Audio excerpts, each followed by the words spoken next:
श्री राधे राधे गुरु जी, आपके श्री चरणों में कोटि कोटि दंडवत प्रणाम। श्रेयांश दुबे जी हैं प्रयागराज से, इनका प्रश्न है, गुरु जी जहाँ हम बैठकर पूजा करते हैं वहाँ पर गुरुदेव की भी फोटो रखे हैं और भगवान की भी फोटो रखे हैं। अपने इष्ट देव की तो गुरु जी हम यह पूछना चाहते हैं, जैसे हम भोग लगाते हैं तो पहले गुरुदेव को भोग लगाएं या भगवान को भोग लगाएं? क्योंकि जैसे मान लीजिए मुझे एक गिलास दूध भोग लगाना है, तो गिलास में तुलसी दल डाल के हम भगवान और गुरुदेव के सामने रख दिए। अब यह नहीं समझ में आ रहा है कि गुरुदेव को पहले भोग लगाएं या भगवान को। पहले भोग लगाएं यदि गुरुदेव को पहले भोग लगाते हैं तो डर लगता है कि कहीं वह जूठा भगवान का तो नहीं हो जाएगा, मतलब जूठा तो नहीं हो जाएगा गुरुदेव का, क्योंकि भगवान खुद कहते हैं पहले गुरु फिर भगवान। आप बताइए पहले गुरु जी को भोग लगाएं या पहले भगवान को भोग लगाएं? क्या हम सही करते हैं? हम तो पहले गुरुदेव को भोग लगाते हैं, फिर उसी चम्मच से भगवान को भोग लगाते हैं, तो कहीं यह चम्मच जूठा तो नहीं हो गया और हम उस चम्मच से भगवान को दूध पिला रहे हैं? कृपया मार्गदर्शन करें। श्री राधे राधे।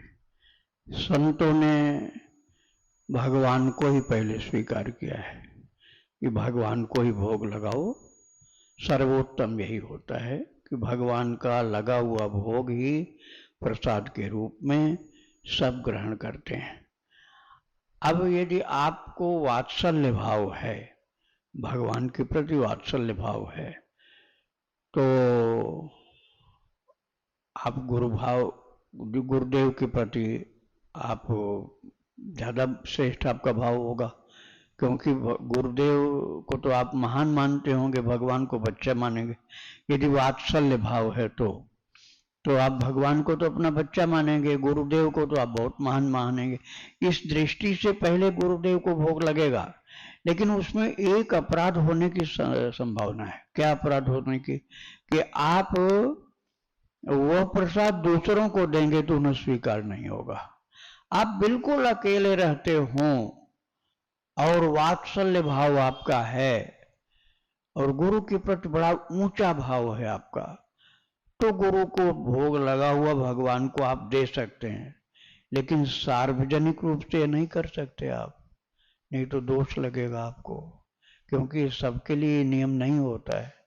तो अकेले रहते हैं और यदि वात्सल्य भाव है, भगवान को अपना बच्चा मानते हैं, तो गुरु को आप प्रथम भोग लगा सकते हो, नहीं तो भगवान का ही भोग पहले लगता है। श्री राधे राधे। काव्या मिश्रा जी हैं कानपुर से, इनका प्रश्न है, कल की प्रश्नोत्तरी में आपके द्वारा गजेंद्र मोक्ष स्तुति की महिमा सुन के मैं उस स्तुति को प्रतिदिन निष्काम भाव से करना चाहती हूँ, लेकिन महाराज जी मेरे इष्ट श्री सीताराम जी हैं, मैं उनकी अनन्य भक्ति करना चाहती हूँ।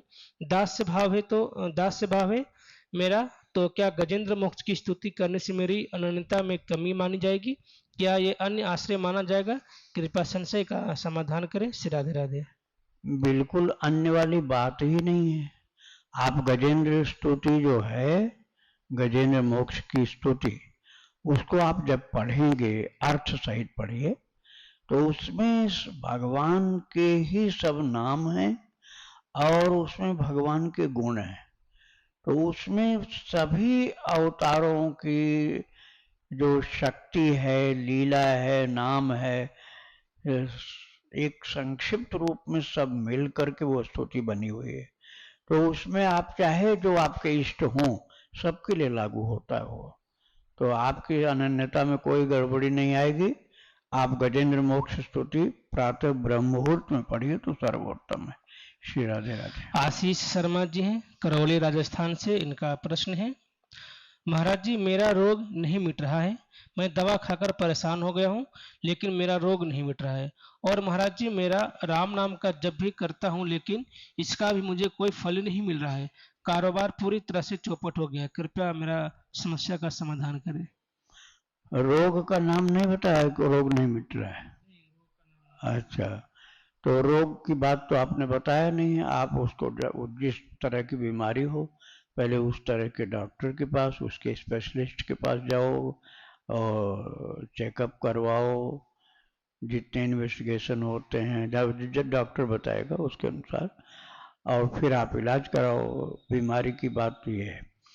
और यदि आप आध्यात्मिक सुझाव उसमें चाहते हैं तो अच्युताय नमः, अनंताय नमः, गोविंदाय नमः, अच्युताय नमः, अनंताय नमः, गोविंदाय नमः, ये आप खूब जप करो, रात दिन जप करो। तो धन्वंतरि भगवान का ये कहना है कि अच्युतानंत गोविंद नामस्मरण भेषजात नश्यन्ति सकला रोगाः सत्यम सत्यम वदाम्यहम्।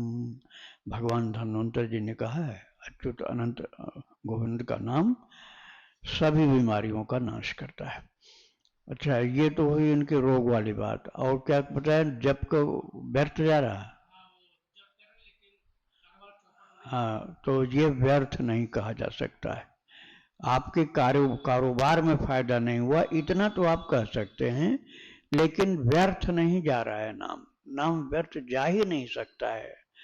आप किसी को यदि कोई गंदा शब्द बोल करके बुलाओ तो देखो कितना नाराज हो जाएगा। वो कहेगा मेरा ये नाम नहीं, आपने मुझे इतना गंदा क्यों बोला। तो गंदे शब्द का भी असर पड़ता है। नाम तो चिरंतन सत्य है, वो कैसे प्रभावहीन हो जाएगा।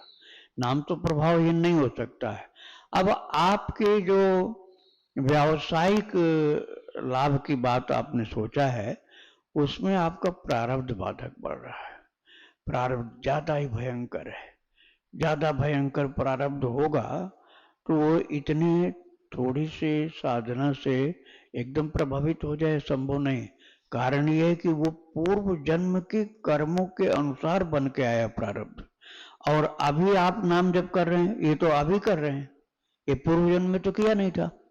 तो ये क्रियमाण हुआ आपका, जो अभी आप नाम जप कर रहे हैं ये क्रियमाण हुआ। और जो वाणिज्य में आपकी कोई हानि हो रही है वो क्रियमाण नहीं, वो आपके प्रारब्ध का दोष है। तो जो वर्तमान में करते हैं इसका क्या लाभ होता है? इसका सामान्यतया जा करके संचित में समाहित हो जाता है, संचित कर्म में, और वो अगले जन्म में प्रारब्ध के रूप में आपको मिल सकता है। इस जन्म में यदि लाभ प्राप्त करना है तो त्रिभिर्वर्षैः त्रिभिर्मासैः त्रिभिर्पक्षैः त्रिभिर्दिनैः अति उग्र पुण्य पापानां इहैव फलमश्नुते।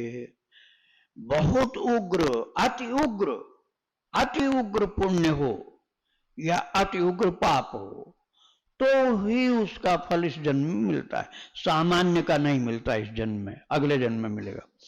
अति उग्रता यदि होगी भजन की या इसी तरह से पाप कर्म की तो उसका फल इस जन्म में मिलेगा।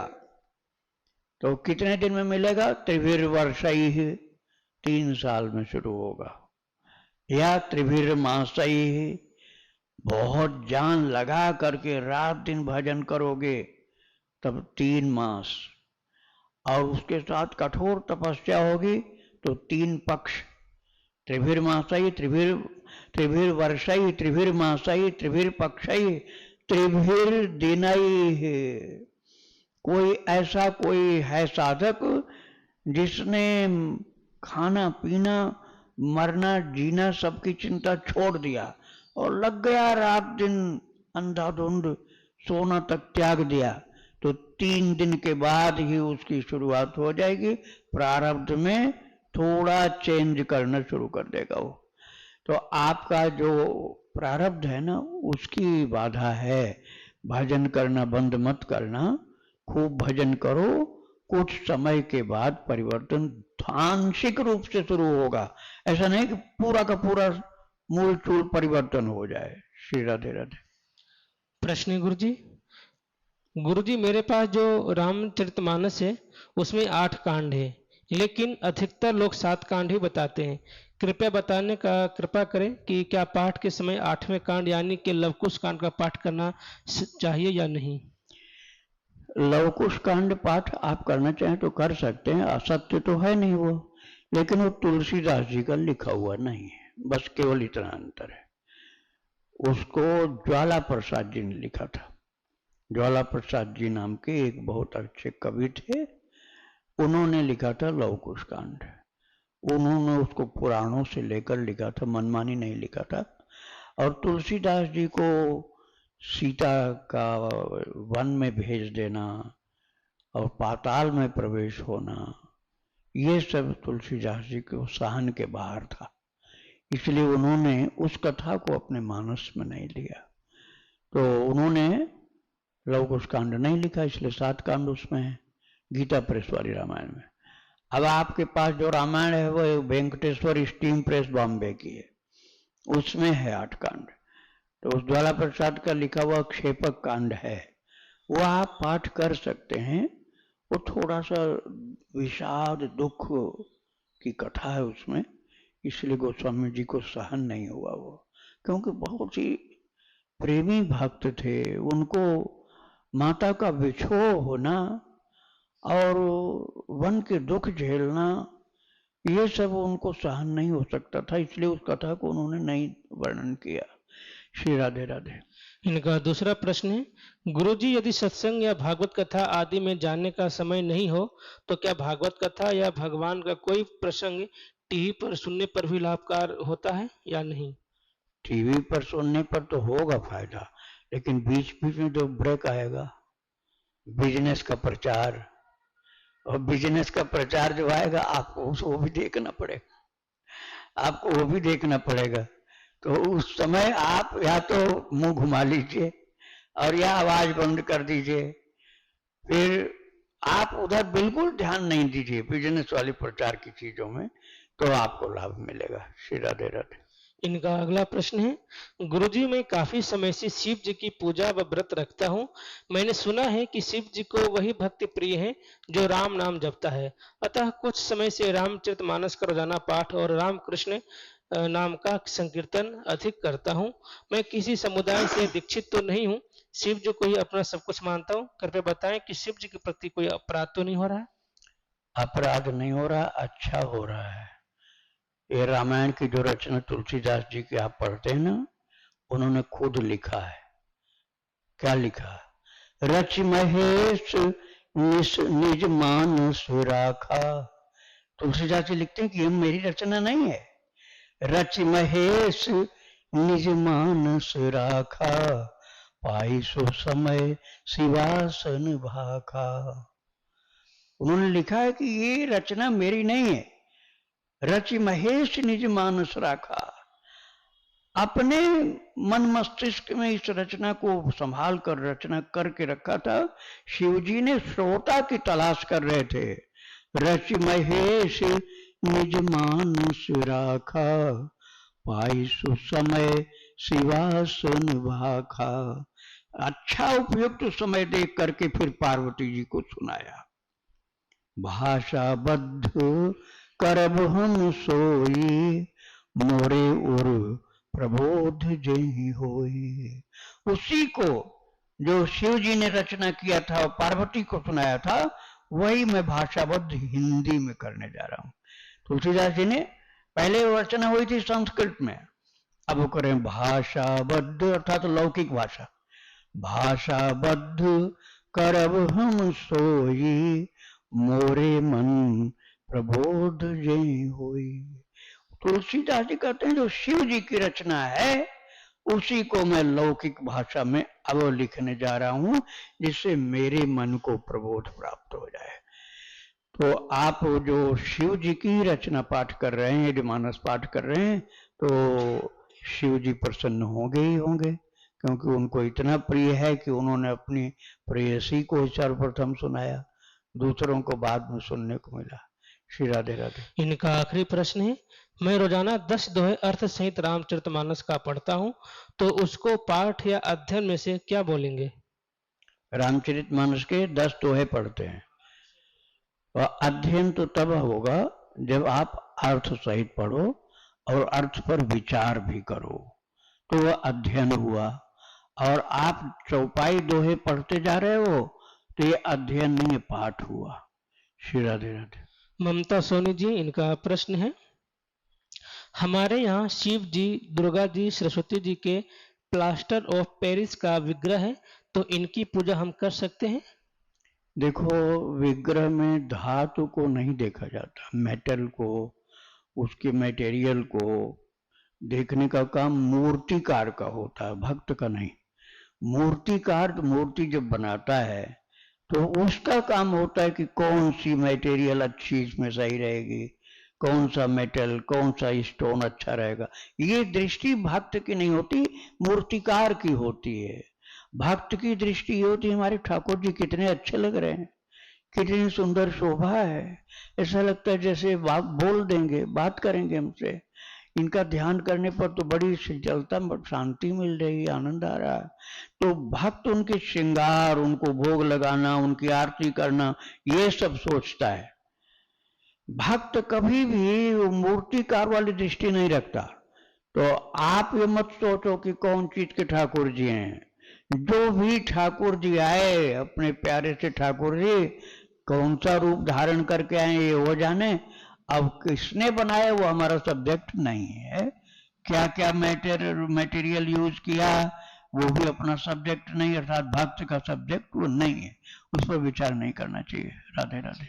कल्पना जी पंजाब से, इनका प्रश्न है, मुझे ये पता करना है कि श्रीमद् भागवतम में जो 5 अध्याय रास का है वही रास पंचाध्याय है या क्या दोनों अलग अलग हैं? महाराज जी सही त्रुटि है तो क्षमा करें, कृपया मार्गदर्शन करें कि जो भागवत जी में 5 अध्याय है उसी को रास पंचाध्याय बोलते हैं या कुछ अलग है? हाँ, वही है रास पंचाध्याय।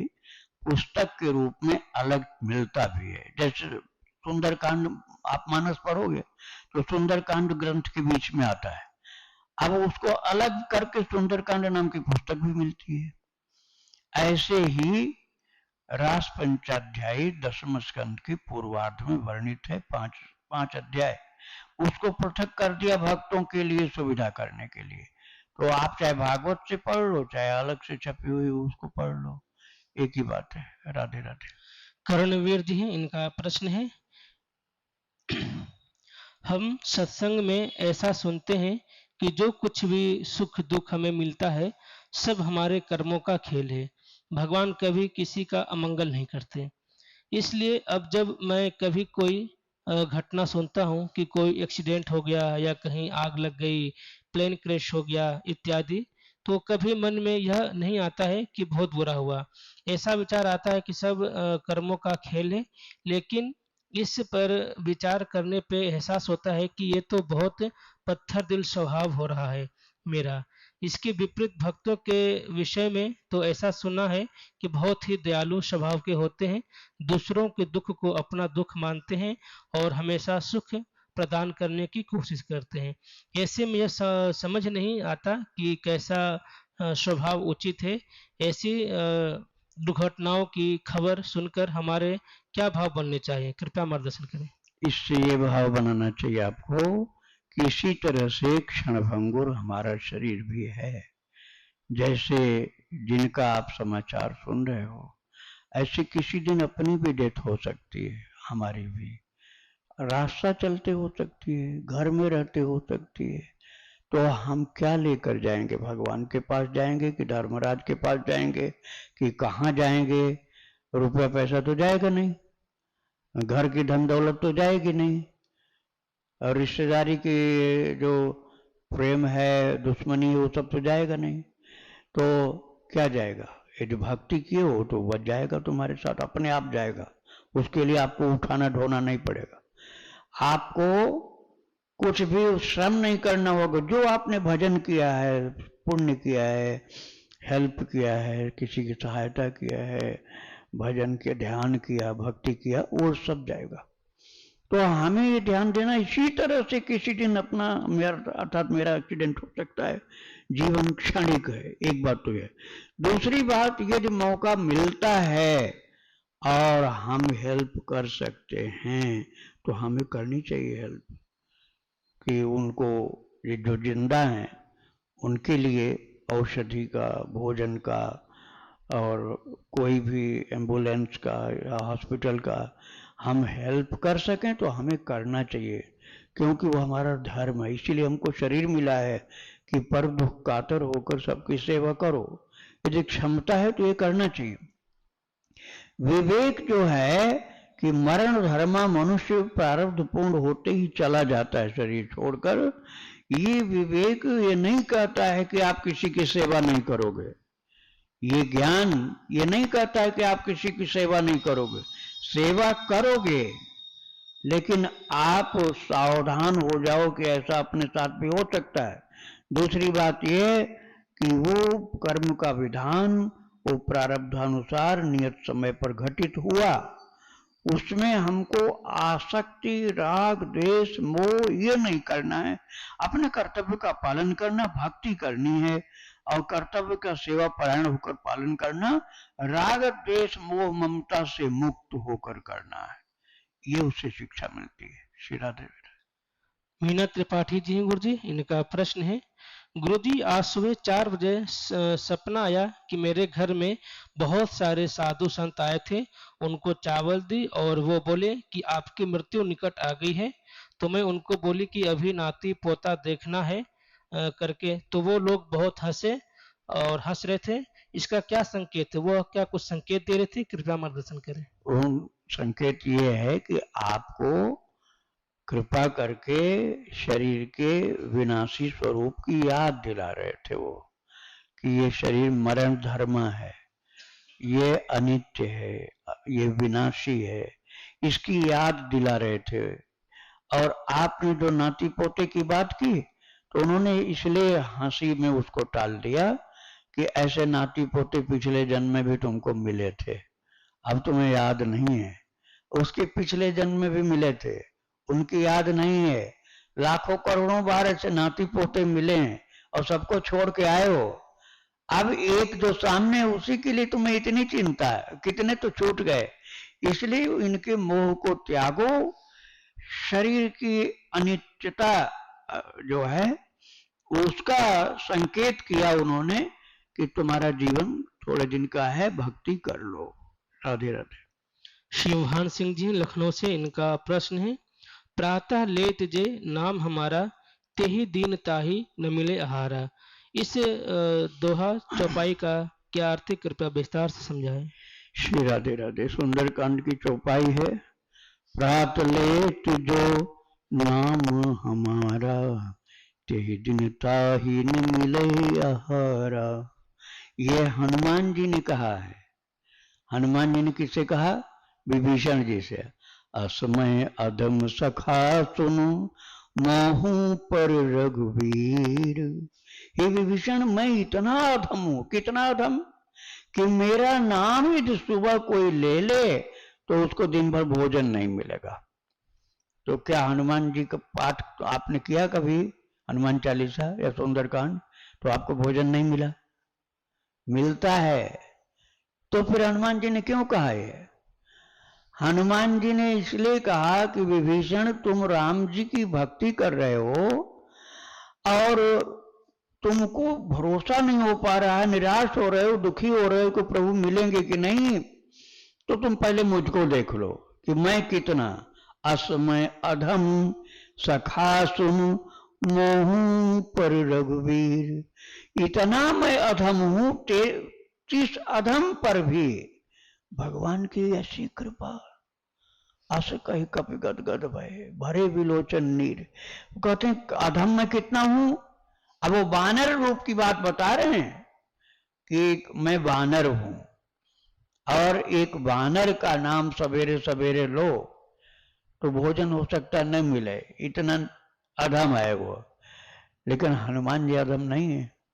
हनुमान जी तो शिव के अवतार हैं और शंकर सुवन हैं, शिव के अवतार भी हैं, राम जी के सेवक हैं, जानकी माता के आशीर्वाद प्राप्त हैं, परम ज्ञानी नाम अग्रगण्यम हैं ज्ञानियों में, और रघुपति प्रिय भक्तम हैं, ऐसे बात जात हैं, परम गुणों के, सब गुणों के धनी हैं।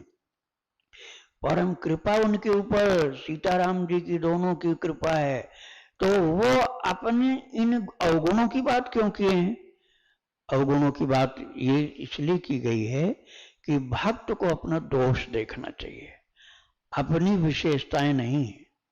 अपने दोष देखना चाहिए कि असमय अधम मतलब मैं बहुत अधम हूं, मैं अधम हूं। आप तो महान है विभीषण, आप तो महान हैं। आप लंका के प्रतिकूल वातावरण में भी इतना भजन करते हैं, इतना प्रतिकूल वातावरण है तब भी इतना भजन कर रहे हैं। आपके ऊपर तो कृपा करने के लिए जानकी जी आशीर्वाद दे रही हैं आपको। राम जी थोड़े दिन बाद आ रहे हैं और मेरे जैसे अधम के ऊपर भी भगवान की इतनी कृपा है तो आपके ऊपर तो कितनी ज्यादा कृपा होगी।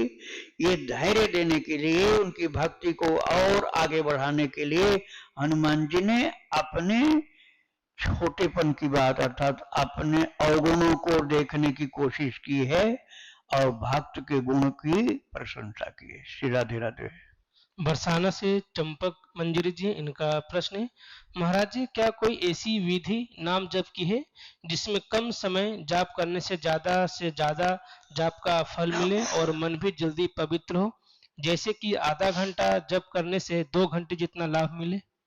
हाँ, ये तब हो सकता है जब आप अपना कमरा बंद करो, किसी को कभी बताओ नहीं, कमरा बंद करके रात को जब सब सो रहे हो तो जो आपके इष्ट देव हों, श्री सीताराम जी या राधा कृष्ण भगवान, उनको बीच कमरे में विराजमान करो और ऐसे घूमने की जगह हो कि आप परिक्रमा कर सको और श्री चैतन्य महाप्रभु विराजमान हो। राम जी, राधा कृष्ण, सीताराम जी, चैतन्य महाप्रभु और उनके नीचे हनुमान जी महाराज विराजमान हो।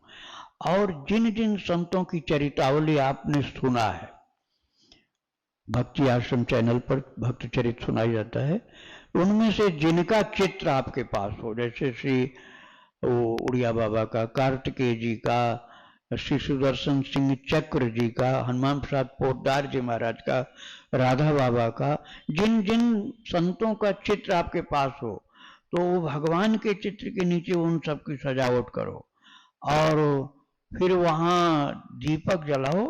दूसरे किसी को ले आना मत, अकेले रहना और मजीरा बजा बजा करके, मजीरा बजाने प्रयोग है कि आप चल पाओगे, हारमोनियम बजाने में चल नहीं पाओगे। मजीरा बजा बजा करके प्रभु का नाम कीर्तन इतनी आवाज में करना कि आप ही सुनो, बाहर वालों को नहीं सुनाना, माइक नहीं लगाना, बिना माइक के। और जब परिक्रमा पूरी हो तो दंडवत करो, जब परिक्रमा पूरी हो तो फिर दंडवत करो, परिक्रमा पूरी होती जाए दंडवत करते जाओ। 108 चीज रख लो, जैसे कोई मन का, तुलसी का या माला का, सरकारने का। 108 दंडवत करो कीर्तन कर करके। बीच में गिनती तुम्हें नहीं करनी, केवल दाना सरकाना है, जिससे गिनती आपको याद न करनी पड़े। गिनती नहीं याद करनी, केवल एक मन का सरकाना है। और फिर हर परिक्रमा पर दंडवत करनी है। इस तरह से 108 दंडवत रात को करते हुए आपको नाम बोलना है, गा गा कर, जैसा तुम्हें गाने आता वैसा गाओ, गा गा कर। और ये विश्वास रखो कि ये सब सुन रहे हैं हमारा कीर्तन और देख रहे हैं कि इनका ये नाचीज भक्त चरणों में पड़ा हुआ हर बार दंडवत करता है, हर बार कीर्तन करता हुआ प्रेम की पुकार करता है। ऐसे आप करो और दूसरे को बताओ मत कि ऐसा करता हूं, तो आपको बहुत ज्यादा लाभ होगा। और जहां आपने बताना शुरू किया कि हम ऐसे करते हैं, हमको तो बड़ा आनंद आने लग गया, तहां आनंद की कमी शुरू हो जाएगी। ये बड़ा गुप्त रखना पड़ेगा। कमरे में दिन में लोग आए जाएं तो उस चीज को उठा करके आप सुरक्षित रख दो पेटी में, रात में सजाना है। और दिन में भी सजा के रखोगे तो सब पूछेंगे क्या बना कर रखे हो, तो सबको बताते रहोगे तो फिर वो लाभ नहीं मिल पाएगा। श्री राधे राधे। आपने कहा कि प्रारब्ध जो होता है वो काटा नहीं जा सकता, लेकिन प्रभु ही कहते कि योग क्षेमम वहाम्यम, जो आपके पास है वो तो मैं रक्षा करूंगा ही, जो आपके पास नहीं है मैं वो भी आपको दूंगा। ये मुझे बहुत छोटे में ही मेरी फ्रेंड के पापा ने कहा था और मेरी हमेशा से यही बात रही।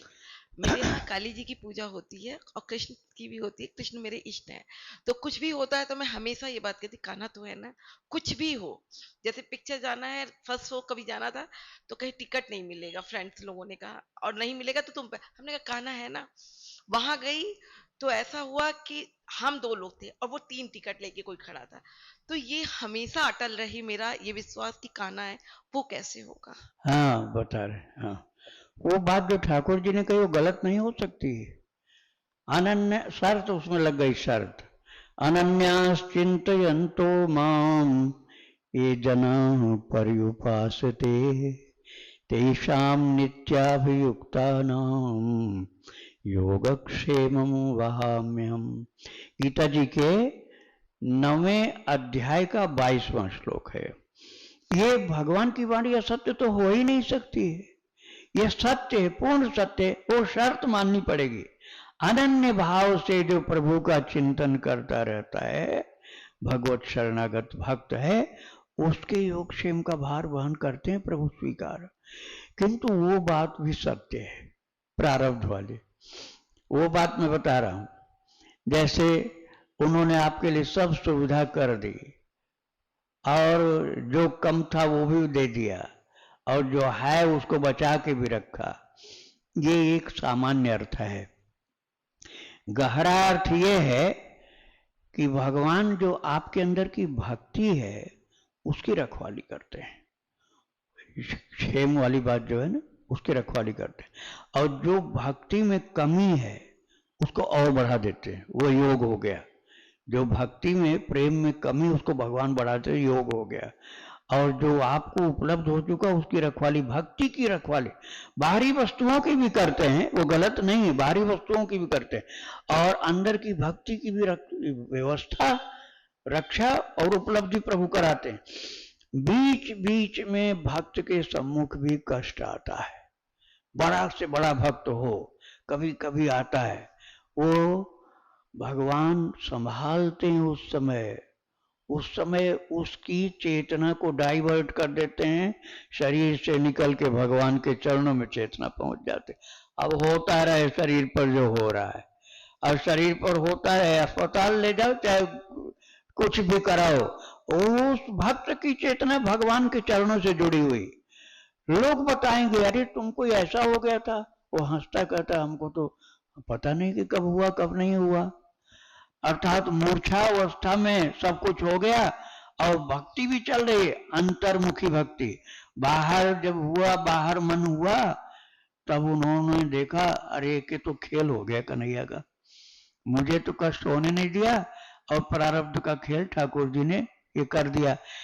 तो प्रारब्ध झूठा नहीं, उसको दिखाने के लिए चुटकी वजह से मच्छर काट लिया, तलवार लगनी थी, अब तलवार की जगह पर मच्छर काट के चला गया।